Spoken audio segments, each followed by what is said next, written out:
still. Good morning, Anambra. Now, this morning, breaking the poverty cycle, addressing child poverty in resource-rich African nations. You know, Nigeria over time has been called the poverty headquarters of the world. And of course, 71 million Nigerians are extremely poor, according to World Poverty Clock, written by Punch newspaper of 2023 data. And highlights of the 2022 Multi-Dimensional Poverty Index survey reveals that 63% of persons living within Nigeria are multi-dimensionally poor. Now, the IMF recently pronounced that 25% children born in Nigeria and other resource-rich African nations more likely to live in poverty. And that is why we have come this morning to look at this topic that says, you know, to see how we can address this issue. Let's find out actually what poverty is all about, the indices with which to measure poverty. What do you see on ground actually to say that a nation or our citizens are poor? And we've come with breaking the poverty cycle, addressing child poverty in Nigeria. The resource person in the studio this morning is none other than a lecturer from Department of Economics, Chukwuemeka Odomegu, Ojukwu University, Ibariam. Is a Dr. Chukwunonso Ekesiobi. Thank you so much for being here this morning. Thank you very much. I've been a week. All right, you're welcome. Now, when we talk about poverty, I would like us to really get to understand the indices with which to measure poverty. What do you see on ground to say that a nation or her citizens are poor? Well, I won't want to start boring our viewers with the technical definitions we have in economics and just say the way it is. Types of poverty and the rest. But basically, let us just look at poverty as the inability of an individual to cater for the basic needs. And when we say basic needs, we are just looking at the ordinary basic needs of maybe food, shelter, clothing. But if we extend the conceptualization of poverty beyond that, it looks at the generality of the level of quality of life people enjoy. So quality of life is a very broad context, you know, employment, income, education, health, and the rest of them. So it's good that when you were reading out those information at the introduction that countries like Nigeria are facing, you see that from every angle you look at poverty, countries like Nigeria, you know, is always a cause for worry. You mentioned poverty clock of 71 million. I think it's more than that. There was a report of the World Bank that's put it somewhere around somewhere around 95 million.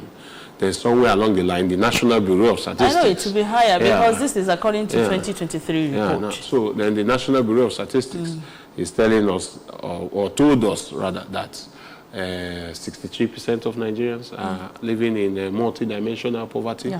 And that is approximately 133 million Nigerians. 133 million Nigerians. So when you talk of multi-dimensional poverty, you are looking at poverty across various spectrums, like what I've mentioned earlier. Food, what's it called?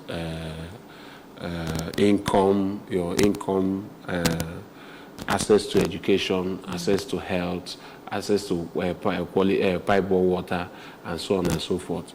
So you can also look at poverty in that direction. We still have what we call energy poverty. People in the irony is most resource-dependent economies are also energy poor. In Nigeria, how many people have access to electricity? How many people have access to clean cooking? How many people have access to, how many percentage of Nigerians are using renewables in terms of energy as their energy source? What is their coping mechanism as far as their source of energy? If they have a problem with one particular source, how do they cope with it? So you find out that, for instance, an average household, when they cannot afford when the price of cooking gas goes up, you see they move back to traditional, cooking means like firewood and the rest. So, and you know the health implication, the environmental implication, and so on and so forth. So, but coming to the aspects, the worrisome aspects you mentioned was that, yes, if you look at that World Bank report that talked about resource-dependent countries, that projection on child poverty is a fallout of something that they have termed a dependence on resource. So when their study, because it's an internal study from their staff, their study shows that because these people rely on what do you call it? Resources, natural resources, which is not bad in the real sense, but because you over-rely on it, that you are affected by two things. One, you are affected by the prices. When the price of those natural resources, which are sometimes very volatile in the international market, when they fluctuate, the public finances of these kind of economies are affected. So that shock, that shock makes them vulnerable to anything that comes up, globally. Then the other one is the terms of trade component. Because they rely on that thing, they don't look at exporting or production or exporting other commodities. So they are mainly dependent on exporting just one single commodity. So anything that affects that commodity affects them. And by extension, when they are subject to the adverse effect of these things now that the study has shown, then you see that one of the consequences is child poverty. And they have said that child poverty will affect people, I think, by 25% of children born in this kind of economies, like Nigeria, I think Chad, Angola, I can't remember the other ones. That they will be susceptible to facing child poverty at the 25% of them. And it is worse when we talk of child poverty, because at that stage, the level of attention that is needed from that, let me call it age 0 to 5, because when we look at it, we always want to put them within that bracket, age 0 to 5. When you talk of child poverty at that level, it comes with more serious challenges, because at that age you are not in the labor force. All right, I think we'll get to that. But before we get to that, what you wanted to say, Nigeria is a blessed country with both human and material resources. That's a known fact, and you begin to wonder where are all this coming from? Why are we poor as a nation?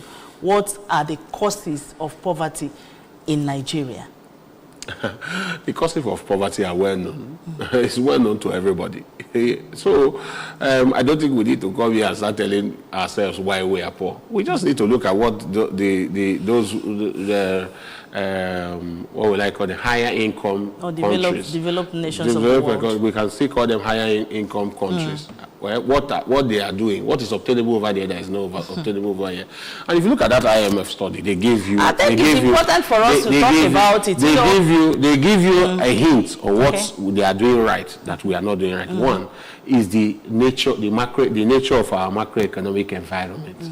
Our economy, our economic environment, the business operating environment in this country is choking. In the sense that it does not make it conducive for businesses to thrive. So, and by implication, businesses, look at what is happening in the country with what has been going on, policy-wise, especially in recent times when we had this liberalization of the foreign exchange, withdrawal of subsidies and the rest. You see the effect it had on people, it had on the economy. Businesses are closing down. Most businesses in Nigeria don't even survive up to the 5th year of inception before they close down. And when businesses are closing down, these people are losing their jobs. The government is not getting money for taxes, from corporate income tax and the rest of them, corporate profit tax. The government is not getting, and the government is having more mouths to feed, more people that depend on it for succor. Then what again did they mention in that report? They mentioned the issue of corruption. Yes, We know corruption, so we shouldn't come here and start telling ourselves what corruption is and the rest of that. Then we talk about the weak institutions. Yes, weak institutions. Do we have institutions that make the economy, coordinated? Do we have institutions that work in the interests of the economy? You understand? And again, another thing they said was that the economy is not well diversified. How many times have we been preaching? In fact, almost every election cycle, people come up with this idea with this mantra of, don't worry, we are going to diversify the economy. So are we paying lip service to diversifying the economy? What are we doing differently to make sure that we diversify the economy? How are we stopping this? How are we trying to stem the flow of Nigerians wanting to leave the country at all means? And if we continue at that rate, who will be left behind to drive the economy? What is going on internally? What is causing poverty? Insecurity is causing poverty. We know that almost every region in this country is facing one security challenge. We have been talking about the Northeast all this while because of the likes of Boko Haram and the rest. The North Central, we are talking about bandits, farmer header crisis. Now the Northwest has joined this Lakakurak or Guinea. What's the name of this new terrorist group? Lakakuma, whatever. Then you come to the South. Which area is spared? So almost every zone has a hotbed of peculiar crisis, and you are thinking of why people are poor or why people will be poor in that kind of situation. People will be poor. Look at the level of education we are having in this country. We are talking about child poverty. Why would the children not be poor? Nigeria has the highest number of out-of-school children in the world. Close to, I can't place my finger on the accurate data, but I know it's ranging between 12 million to 20 million children out of school. If they are not going to school, why won't you have child poverty? Education is a liberator. All right, now, when we talk about this child poverty, I don't know, these are children that are growing, and we know that children learn more from what they see and what they feel, and one begins to ask this question: what actually will be the implication of allowing these children to be, or allowing what the IMF said, to stand, or not doing anything about it? What are the implications? Implications are very, I would say they are very frightening, in the sense that you have children. Look, there are a lot of things that go with this child poverty, child labor, child nutrition, what do they call it, under 5 mortality. All these things are circles that they're somehow interrelated. When children are poor, it means their parents are poor. And there's a greater tendency of being, when you are born in a poor environment and you are poor, it becomes a cycle. It becomes a cycle such that you now have an intergenerational transfer of poverty. Jesus. Yes, when you are poor, your children are poor, then the upcoming generation don't have any way of breaking away from that cycle. That one is very damning. Then two, the implication is that when you have child poverty, they can't go to school now. Yes, when they don't go to school, you have this problem of child labor. You see children, who are hawking, doing all sorts of things that, especially during school hours. When you have child poverty, some parents, now have to even trade their children away, either as child brides to get money, or as maybe slaves or something, or one thing or another, just to make ends meet.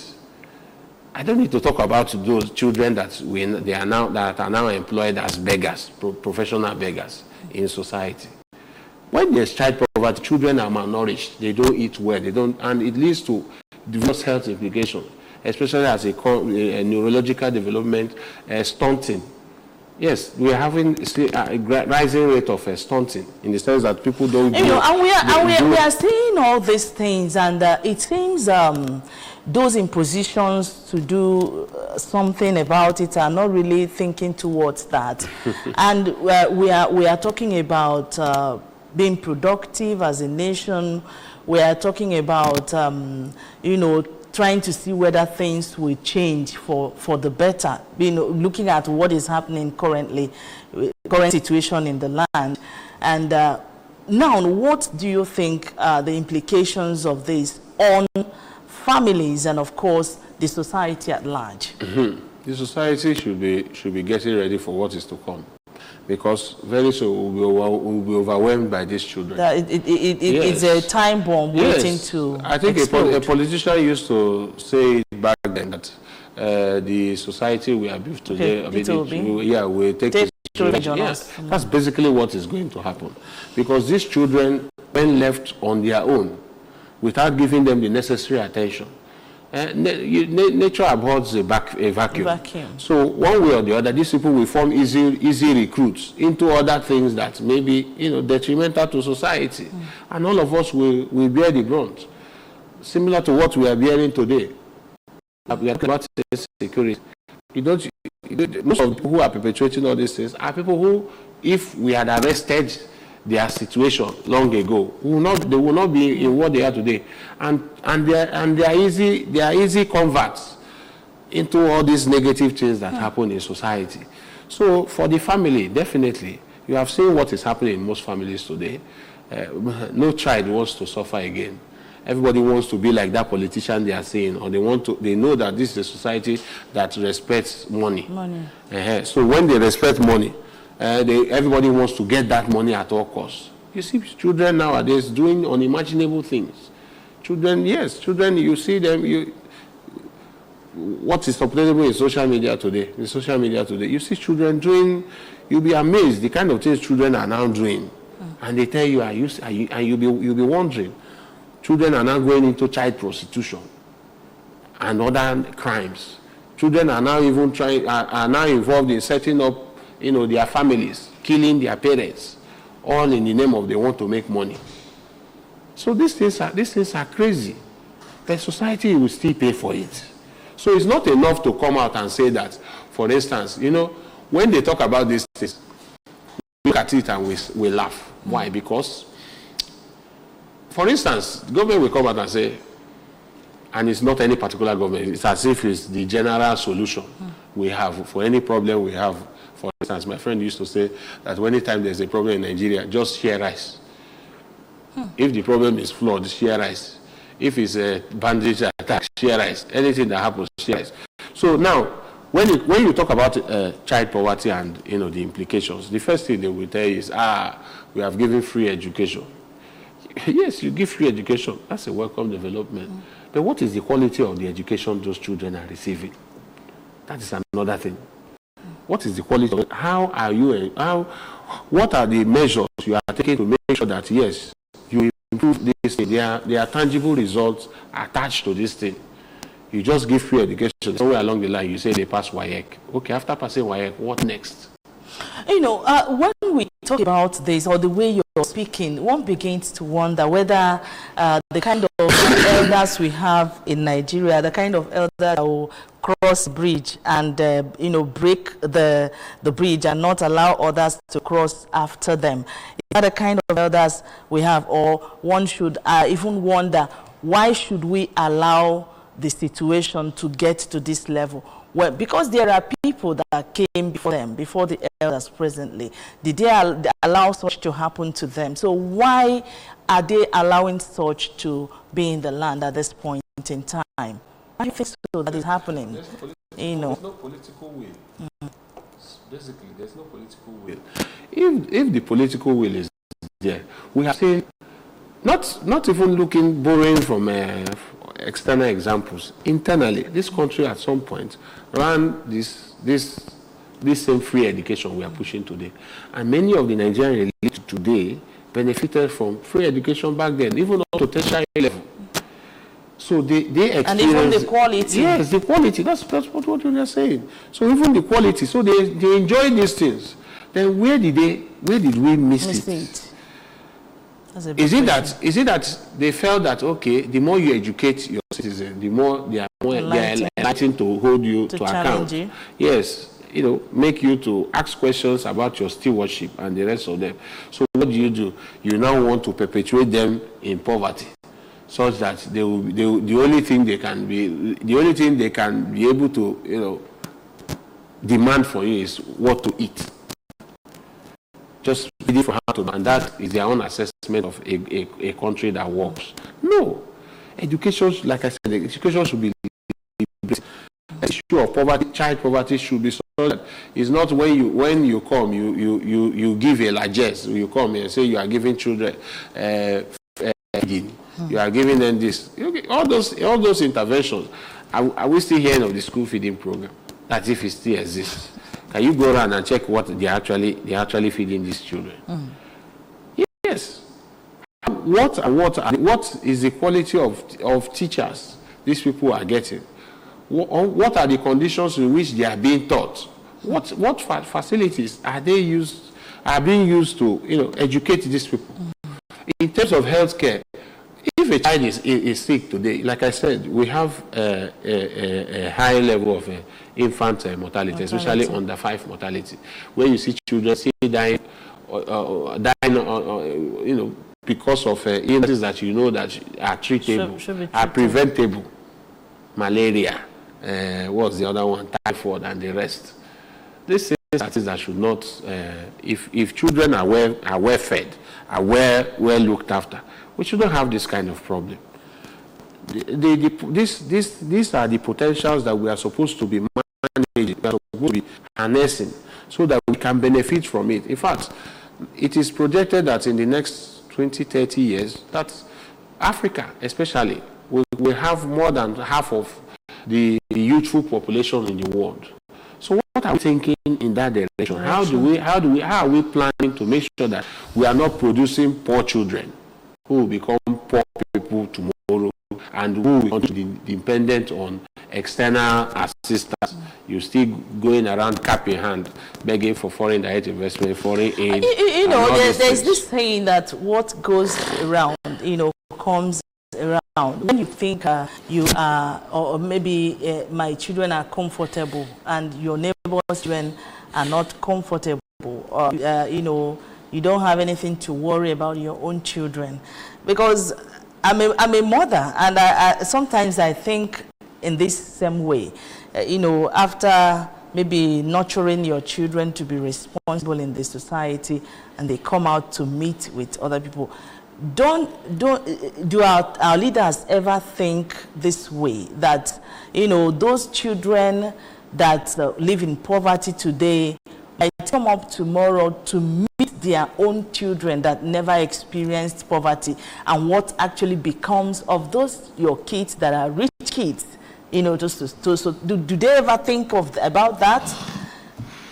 Well, I feel that they live in a different reality, in the sense that they want to believe that there is no meeting point between their own children, as the children of the wealthy and the children of the poor. Yes. Where is the meeting point? They don't attend the same schools anymore. Unlike before, they used to attend federal government colleges and the rest of them. Now they attend all these, elite private schools that some even charge in foreign currency. In this country, they are tuition. So you'll be wondering, what are we doing? What are we doing in that regard? So it's not as if they are not aware. They are aware.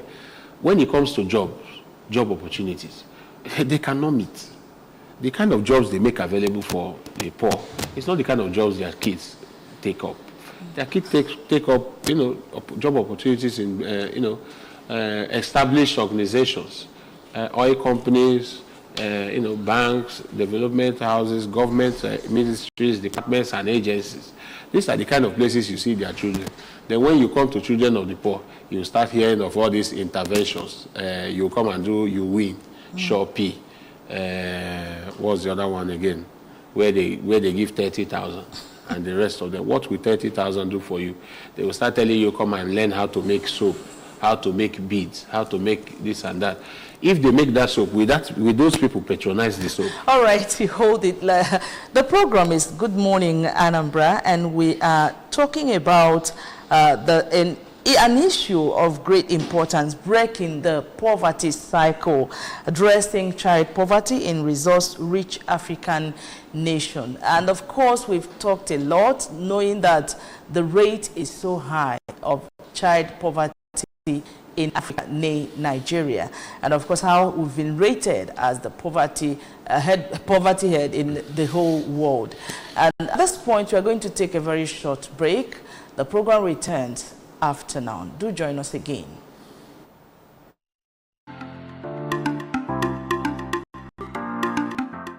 This issue of poverty have eaten deep, and I think something should be done. Things are so hard, and some people cannot take the stick of hardship. Okay, just check our generation and consider it the generation yet unborn. I think we are stronger. I don't think they can take what we can take, just to compare to the generation before us. So I think it's important to get the government and the society at large do something. And I suggest that education is very important and is the key. But I think it's not enough now, because I am educated and I believe a lot of educated people. I'm lucky I'm working, but I've seen a lot of educated people that are not working too. I'm not saying that education is not okay, it's very okay, it's the key. But if we can invoke more things to education, make sure that every child have a hard work. As in, if the government can create an avenue where every child is prompted to learn a handwork. You understand? I work and I'm into production too, and it helps me. You understand? So if every child, if it's prompted that every child from the age of this to this must have a handwork, then you incorporate education. I think it will not fully eradicate poverty, but it will enhance and cut the rate of poverty in our society. I think corruption should be made a topic in primary, secondary schools, so that our upcoming children will know that corruption can set a lot of things back, like the situation we are now. If we can eradicate corruption, I think we have solved the problem halfway. And again, education. We try to send our children, both the boys and the girls, to to schools, so that they will learn more, and then from there they can get to any height they want to get. When government creates a job, the level of poverty will reduce. Going to school is not everything. School cannot guarantee you for you to be successful. For you to be successful now, you need skills. We need skills that we can put on and teach others, for them to be a business plan that we can invent in our youth, so that the poverty that is going on now cannot get to our unborn children. What we need a business plan.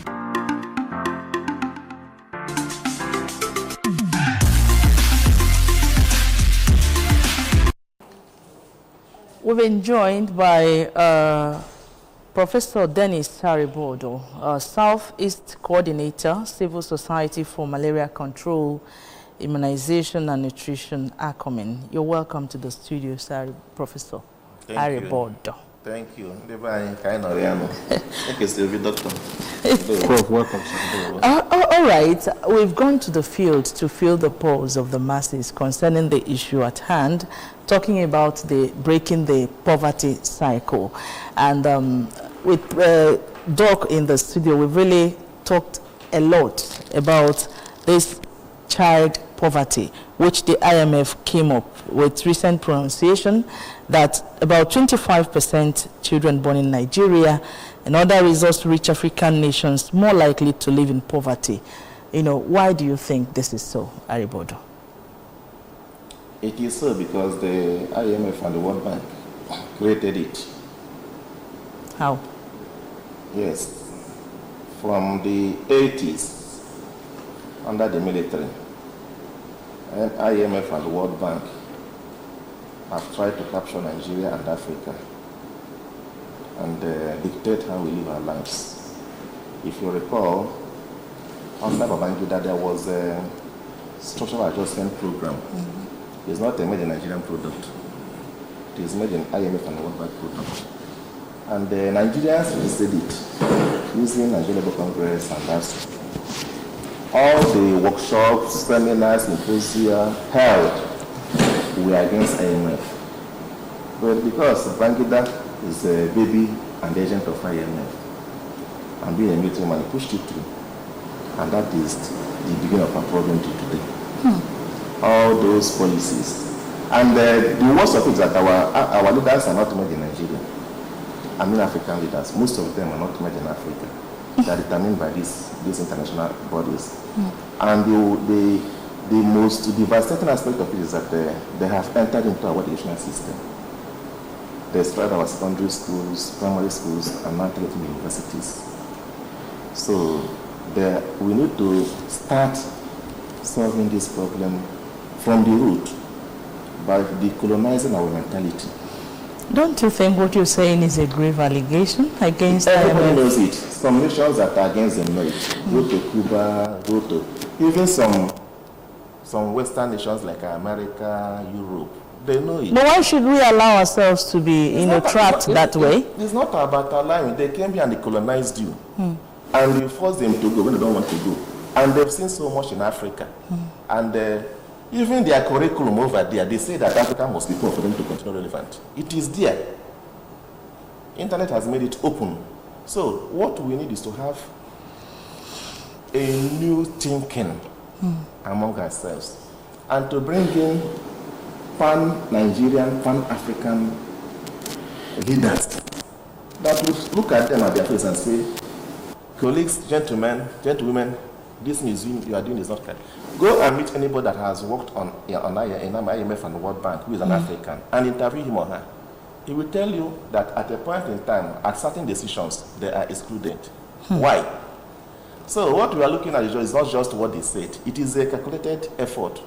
And the idea is that there will be crisis. Because once I tell you, they will try to have advantage. Look at all the guys in Africa, all the coups in Africa, that's sponsored by them. Who killed Thomas Sankara? Who sponsored the killing of Thomas Sankara? Why is Niger now out of ECOWAS? Gaddafi. What of Gaddafi? So this is a capital attempt to destroy Africa. So our prayer is that, not just prayer, we work hard as Africans to start a new orientation, to solve our problems. Because they cannot, even our food has been attacked. Now I talk about GMA and the rest of them. When I was small, I get my corn, I plant it, it grows. If that corn grows now, it will not grow. So there's a fundamental problem. We need to get, our leaders need to start rethinking. It's really a new angle that you're taking it from. They know about it. They know about it. Okay, these policies Tinubu is implemented today. Who is the architect? In Nigeria today, there is no more middle class. Even professors are hungry. Directors and ministers are hungry. They cannot feed because of these green policies, which IMF and the World Bank are promoting. All right, now the topic actually, we are trying to see what could be done. That's breaking the poverty cycle. That's what we are, that's what we are telling you now. Breaking the poverty cycle. Is it doable? If it's doable, how do we begin? It is doable if we agree. It is doable. But we must get this right with our leaders. Let them not be agents of these organizations. If you don't get it right there, we are just wasting our time. Because once one policy of the leader, political leader, can change the equation for good or for bad. So we have to first look at those leaders. But unfortunately for Nigeria, the leadership recruitment process is compromised. Only those who think like them go in there. And that is the question I wanted to ask. So remember what Frantz Fanon said. Frantz was one of the people that challenged them. Frantz Fanon of Africa. He's among the more intellectuals that challenged them. He said, when you make peaceful change impossible, you make violent change inevitable. We will be going there. So the earlier our leaders wake up to say the welfare of the people is paramount, give them food, give them education, give them water, give them security. These are non-negotiables. Even in those places we call industrialized, these things are are non-negotiable. But here, for you to even as a professor, you're in trouble. A bag of rice I bought this morning is not less than 90,000 naira. My salary is about 4 times that amount. So I would want to survive. So it can be broken when the people wake up. And the best way to wake up is for people to start organizing themselves. You see all these parties, big parties, we must do away with them and start a new party. That will be poor masses party. And they go to the polls and start changing the narrative. That is the only way. Because these people cannot give it to you. I think we'll come back to talk about that, because this could pose a very great challenge, looking at what is currently going on in our nation. Now, what ways, you're laughing, I don't know why you're laughing, but what ways, or what are the things you think could be done to see whether there is a possibility of breaking these barriers of poverty? Remember, before we went on break, I was trying to establish that one of the issues we have is that there's a lack of political will. Mm-hmm. And I was trying to establish that yes, there is already that dichotomy between the children of the poor and the children of the rich. And you are now asking what do we need to do? First and foremost, there needs to be a political way. The political way has to be there. That we decide that no, we don't need to go down this path. We have gone down this path for too long, for decades. And it is like the popular saying, is only someone who is not sensible. We continue to do the same thing and expect a different outcome. So if that political way should come in, who are those now that will drive the adoption of that political way? That fits into what Prof just highlighted about our leadership recruitment process. It's very flawed, very, very flawed. And part of the reasons why it is so, or why it has remained so, is because these people have weaponized this same poverty we are talking about. People don't see it people don't see anything wrong in coming out to sell their votes for 5,000 naira, 10,000 naira, and they will tell you this is the only opportunity we see these politicians. So now that we can collect anything we can, let us make do with whatever is available. So you see, that's the stomach infrastructure that a politician in this country, famously coined, the stomach infrastructure, which people now have placed over and above those kind of realistic infrastructure that will add improvements in our quality of life.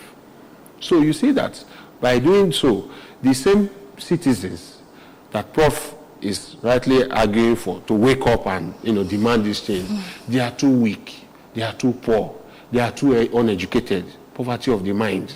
That's another poverty. They are too uneducated to be able to ask these questions, make these demands. So that's why I was pointing at education. And I was telling you that you are talking about child poverty. I mentioned the number out of school children that are going to, that we have the highest population in the world today. And again, those that are still undergoing education, what is the quality of the education they are undergoing? Prof has rightly said that the primary and secondary has been compromised. And the onslaught now, the attack now is on tertiary education, which I will give it to them. They are winning. Because if you see what is going on now, the deliberate underfunding of public tertiary institutions, we just come outside. You see that thing I was saying earlier. Somebody just comes out and say we are giving free education. What do you mean by free education? If they don't pay tuition, they don't pay all these things. What of the quality of the education they are receiving? If it is free. All right. So, please. All right, Prof. You said something. And that is basically leadership. Is that the only way? Is that the only way? The Bible says, seek ye the kingdom of God. And everything will be added to it. Once we don't see leadership right in Africa and Nigeria, we are not going anywhere. We are the same ourselves. And don't you think that is where the challenge lies? Because, with what the both of you have said, that the system or the style of picking these leaders is seriously flawed. Don't you see it as a very big challenge? It's not a hopeless situation. Okay. It's not a hopeless situation. So we have few good men and women that can wake up and sacrifice and start giving a new orientation to the citizens. It may take time, it will not be immediate, but it will achieve result. So it's not a hopeless situation. What we need is likes of ECOSILB who are progressive-minded, pro-poor, pro-masses. If they can come together and credible as they are, not those who have messed up the masses, they keep on conscientizing society, organizing small discussions, small groups. Before you know it, yes, it may take some time, but it's not a hopeless situation. But you know, when you talk, don't be surprised. You will see my political in the next election. When you are talking, you know, it's as if this has never been tried, because we see what happened, or we saw what happened in 2023 election. You know how passionate people were. You know, they were so passionate that they were ready to sleep on the streets for days to see that they get it right. And at the end of the day, you know, like it is a bit that you're talking about being people-minded or whatever. Have you forgotten that there are people that are more passionate than him that went there and they couldn't come out better? So what are you saying? Look, you see, there's what is called planning. Okay. You don't just wake up and expect a change to come overnight. There will be a strategic plan. That P2B, didn't mention name, came out, left PDP and went to the party, and because of his personality, people, it's not the way to go about it. A group will come together and say we need to rescue this continent, we need to rescue this nation. It may be from a local government, it may be from a state. And they come out with strategic plan. This is what is needed. Until you get to a stage, because if people have got to a stage where they can say no to certain things, this will cannot have their way. But it's not fair begetting. What I'm talking about is more serious than what we saw in 2023 election. Yes, people are tired, they're fed up, but who is organizing them? Who is driving them? Who is energizing them? Who is? Remember when Gani Foemi was there? Tiring them. And I heard them. People were looking up to them, intellectuals, public intellectuals, intellectual activists, and their life embodies what they preach. There is a plan of action. Do you understand? Yeah. So that is what Nigeria needs. Because if you don't get people that can lead these people, okay, look at the things we sign we sign all over the world. What intellectual contribution do we contribute to it? Who are those? And the worst is that Nigerian state, Nigerian government, research, they don't see Nigerian academics or intellectuals as partners in progress. They see them as opposition. So the good ideas that will come from them, they don't take them. But this Nigerian academic has been leading this country around in that small area. I'll give you an example. Nigeria today is celebrating that fund, which used to be education tax fund. Who got it? Nigerian academic to us under Abangida, when I went on strike and the government said we don't have money to fund this strike. And they say just tax 2% of profit. Profit 2%, and that is what you have to do. That almost all universities in Nigeria, the universities are called fund universities. Just one idea. Especially state universities. And if government can, okay, I'll give you another example. Nigerian academia rejected IPs, which government has seen that it is full of corruption. And they say, give us alternative. And they brought university transparency and accountability solutions, which was tested together with IPs, and it beat IPs hands down. It's a local. So the solution is in Nigeria. But the point is that the political elite of this country, I don't know whether it's because they are not as exposed and educated as the academia. They appear not to work on the same line. Go to those countries you are referencing today. The research arm, the political arm, the executive, they are working together as a synergy. That is what we need there. We shouldn't work in opposition to get things right. What you're saying, you said is doable, it is possible, we can do it. But, how do we begin? How do we start getting around it to see that this thing will maybe come to pass? I've told you that. You told me I told you that the last of this man here, even you in the media, we need all of you. Yeah. Come together. Yes. And say, we have a problem. We have to agree that we have a problem. It's true. And we now say, how did we get where we are? What should we do to get out of it? Bring brains. The brains are in this country. They map out strategies. They start the work. Conscientizing, orientizing, small gatherings, mobilizing. Before you know it, even in Europe, the Tea Party is over. We have to move. But if you don't do that, because these people are corrupting our system, corrupting our leaders, and if you see how many presidents of other countries will come to Nigeria to seek validation before they're elected. But whenever there's election in Nigeria, they go to Chatham House. Yeah. What does that tell you? The man that is a UK Prime Minister, did he come to Nigeria? Did he come to Abuja? Trump just won election. Did he come to Nigeria?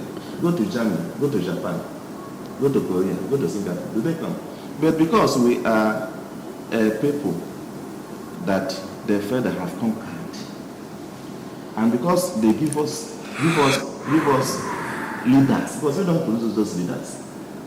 How many civil servants today can buy a form to contest a government election? Not governor. Even if you save all your salary, can you buy the form to contest even House of Reps?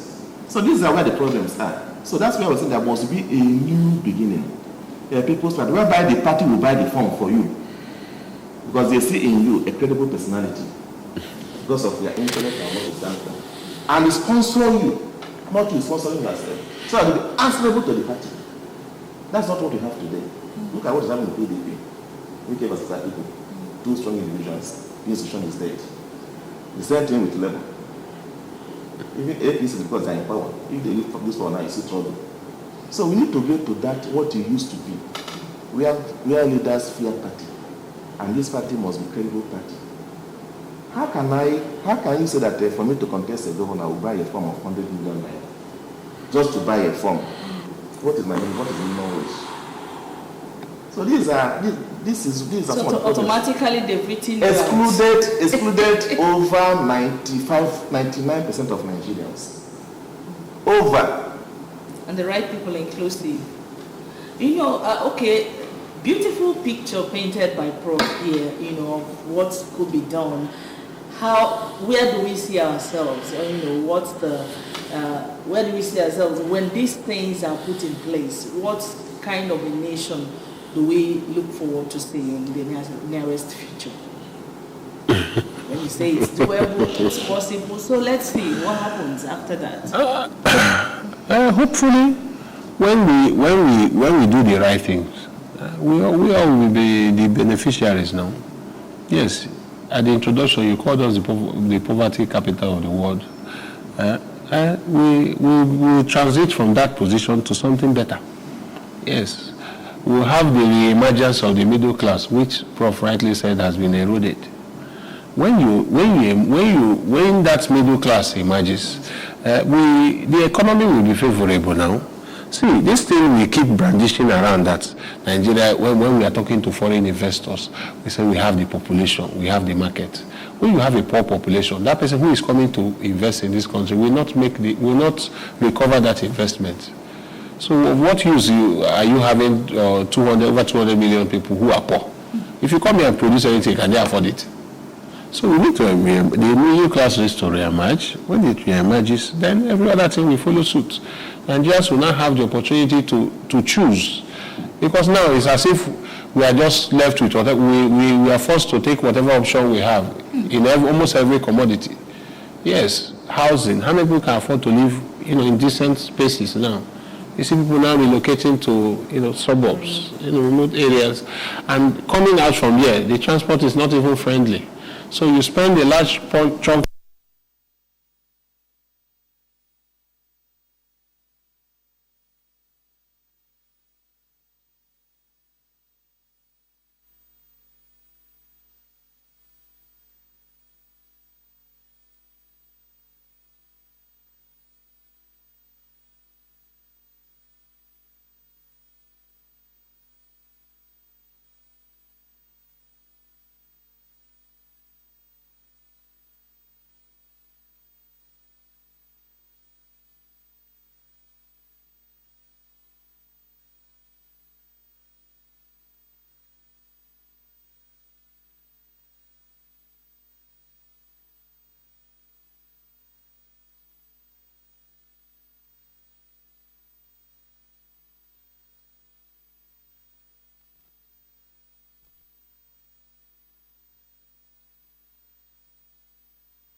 standard of living comes in terms of payment.